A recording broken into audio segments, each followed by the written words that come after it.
Hello, this is Matt on the Moon Lambo channel. I want to talk a bit about what happened on Friday with the crypto summit because, frankly, this is something that, well, it's great for everybody that's in the crypto space, obviously, but this really just proves that the bold plan set forth by Ripple is the right plan. Lots of things that they are doing are genius level things. And the fact that Ripple's diversifying beyond just having XRP positioned as a bridge currency is, I think, well, look, we're going to look back a decade from now and be like, yep, that made sense. Ripple's already an absolute juggernaut in the crypto space, but they're going to further cement that. And XRP is at the core of every freaking thing that they do, well, just about anyway, because they're the largest holders of XRP and they have the most to lose if this stops working out. But it just continues getting better, and you'll see why. In fact, things that are happening right now are good for what Ripple is doing. It's good for XRP specifically. And as it turns out, some of what Ripple's doing, it's good for the United States dollar itself. But before going further, I do want to be clear, I do not have a financial background of any kind. I am not offering financial advice, and you definitely should not buy or sell anything because of anything I say or write. I'm just an enthusiast who enjoys making YouTube videos about crypto-related topics, but just as a hobby and just for fun. All right, so take a look at this headline from Reuters. Crypto leaders meet at Trump's summit with strategic reserve in focus. And I am also going to share with you what Brad Garlinghouse, Ripple CEO, had to say. U.S. President Donald Trump wooed the cryptocurrencies, mumble over words, cryptocurrency industry's elite at the White House on Friday, hosting a first-of-its-kind summit focused on his plans for a government-owned stockpile of digital assets. Now, folks, I've already said my piece about the backtracking having to do with XRP, so I'm going to try and stay away from that topic in this video because it really burns my biscuits, and I don't need my biscuits getting all burnt up in this mofo again. Anyway, peace continues. Trump welcomed a wide range of industry players, including Zach Witkoff, one of the founders of the president's own crypto business, World Liberty Financial, his social media posts showed. In addition to top administration officials and lawmakers, guests in the White House state dining room included MicroStrategy CEO Michael Saylor, although now they're just called Strategy, get with the times, Coinbase co-founder and CEO Brian Armstrong, investors Cameron and Tyler Winklevoss, and entrepreneur David Bailey. And of course, Brad Garlinghouse, Ripple CEO, he was there as well. He absolutely was invited. Let me show you one of the most hilarious things, though, that came out of this, which is what Trump said. Look what President Trump said. I absolutely love this quote. I don't know if you all have seen this yet, but it's so freaking funny. Here's a quote from Donald Trump at the crypto summit, and I don't think Trump knows like a damn thing about crypto. Like, if you ask him to define what blockchain is, like, I don't know what words would come out of his face. I honestly don't. I really don't. Now, I'm very glad that he's championing crypto, so credit where it's due for sure. I think that he's got the right people in place that have advised him. Yes, this is generally speaking the right route to go. It makes sense to be pro-crypto. It was obviously very good for his campaign as well. The Democrats just gave up an entire voter block for no damn reason. It just made no logical sense. So he did the smart thing here, and I'm glad for that. But look at what he said here. This is so damn funny. This is a quote from the President of the United States. From this day on, America will follow the rule that every Bitcoin knows very well. I mean, they're missing a word. It's Bitcoin holder knows very well. Never sell your Bitcoin. That's the little phrase that they have. I don't know if that's right or not. Who the hell knows, right?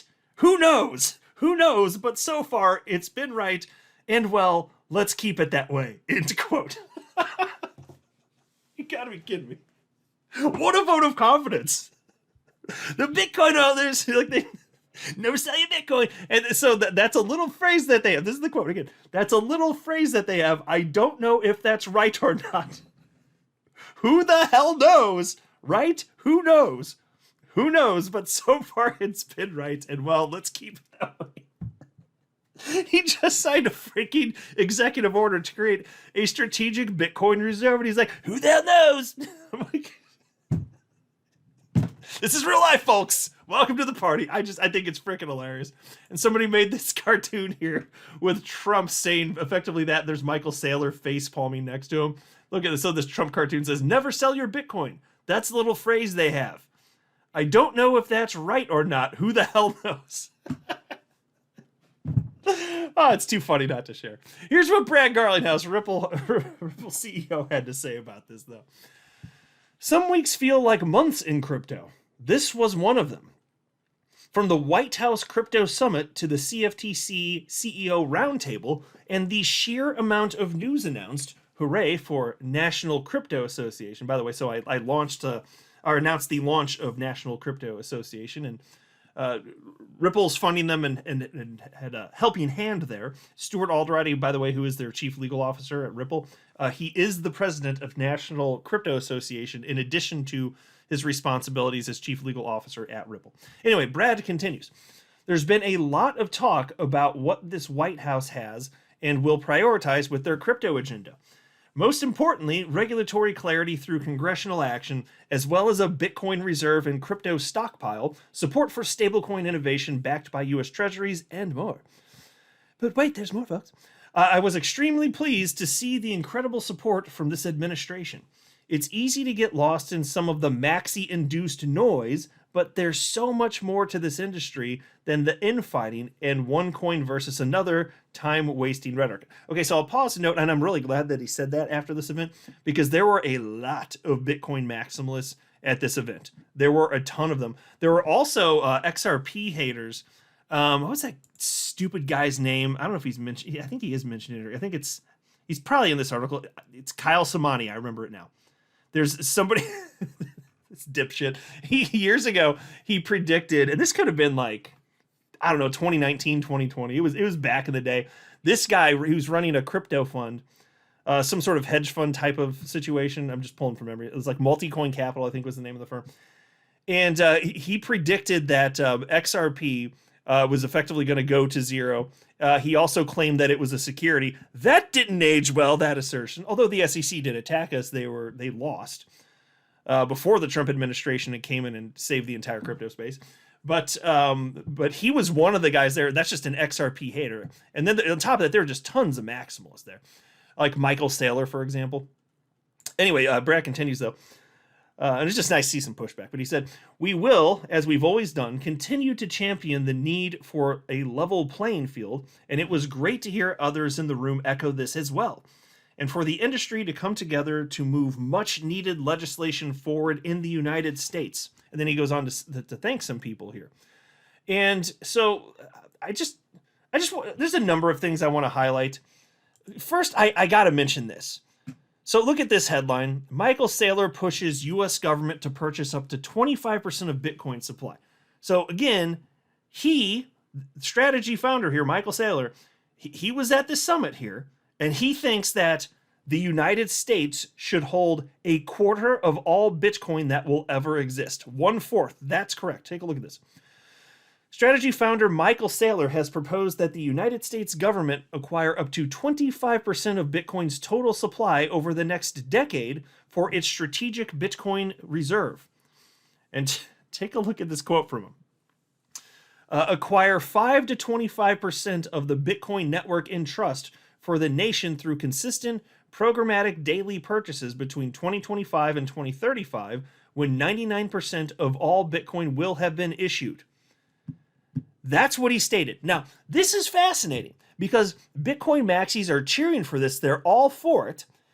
And that would make the United States a ridiculously large whale. And that's on top of, mind you, the fact that Satoshi Nakamoto already has over 1 million Bitcoin. So you're talking about some massive quantities of Bitcoin here.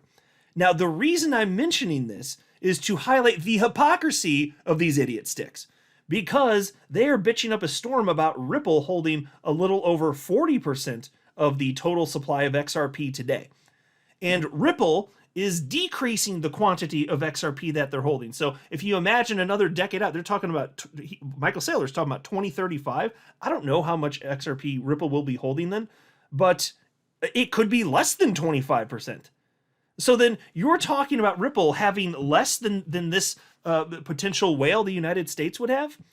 So it's just the hypocrisy. So it's bad when Ripple has a high percentage, even though it's going down, but it's good if the United States buys a metric fuck ton of Bitcoin. That's fine. No problems there whatsoever. These people are absolutely insufferable. The worst creatures in this entire space are the toxic Bitcoin maximalists. They will just say whatever makes sense to them in the moment. There is no consistency from a, in the terms of just like a principled approach. There is no principled approach. It's just whatever what they whimsically feel in the moment. That's what they're going to just assert makes sense. It's just so disingenuous, these people. I just thought I'd highlight that because the next time you see a Bitcoin maxi highlight this, so you should ask them, so how about that whole Ripple situation? Because they're going to have less than 25% of XRP one day. Duh. It's just most ridiculous. Then there's this post from Cointelegraph. U.S. Treasury Secretary Bessent. We will maintain the dollar status as the dominant reserve currency and will use stablecoins to support this effort. Okay, so that's something that's been talked about a lot in recent weeks and months, and it was discussed at the Crypto Summit. This is good. This is a very good thing. We are going to have actual legal clarity here, and this is one thing that it's very obvious the United States government, with the current administration in charge, is absolutely pushing hard for. And this is great for XRP holders. And Attorney Deaton kind of highlights why. Check this out. He writes, this is Attorney John Deaton here. He says, this is a big deal. Stablecoins will play such a big role moving forward. Tether's USDT, Circle's USDC, Ripple's RLUSD. Even Bank of America's CEO said it would create its own stablecoin once legislation passes. Some anticipate the stablecoin market cap to surpass $300 billion by the end of 2025. With projections forecasting a market cap as high as $3 trillion by 2029. Okay, so the reason that this is fantastic is because the more stablecoins there are out there and the more use they get, the better for the United States government because they're backed by the dollar. That's why that matters. It will help to ensure the long-term viability of the dollar. You know what else it does? Well, if it's RLUSD on the XRP ledger, then it helps to ensure the long-term viability of XRP because it, like literally RLUSD, the stablecoin, cannot exist on the XRP ledger without XRP. That's the way the code works. And XRP is required as a tiny expense for every single transaction of RLUSD. That's the way it's coded. That's just how it works. So the bigger this gets, the more cemented the long-term viability of XRP. And I think it's pretty damn well cemented at this point, if you ask me. I mean, it's been live for about 12 years at this point. XRP ain't going away, my friends. It's getting more and more usage. You can see the direction that this is going. This is something the United States is pushing for. And what's really cool is that even though RLUSD, it's the new kid on the block, it's only been around a few months now. Fine, that's true now, but fast forward a decade.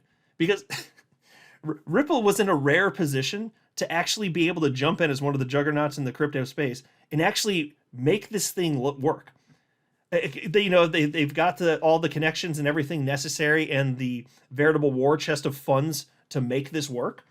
And so it's implemented. It's just there. And this is great for every single XRP holder. It's part of the bold plan that they have overall, on top of engaging in custody, so on and so forth. They're trying to do everything that they possibly can to serve as enterprise level customers. That's what they're doing here. So it's not just XRP as a bridge currency, though, yes, of course, they're still doing this. It's part of their bold plan. It's a big master plan, and XRP is at the center of just about everything that Ripple's freaking doing, which is absolutely fantastic, if you ask me.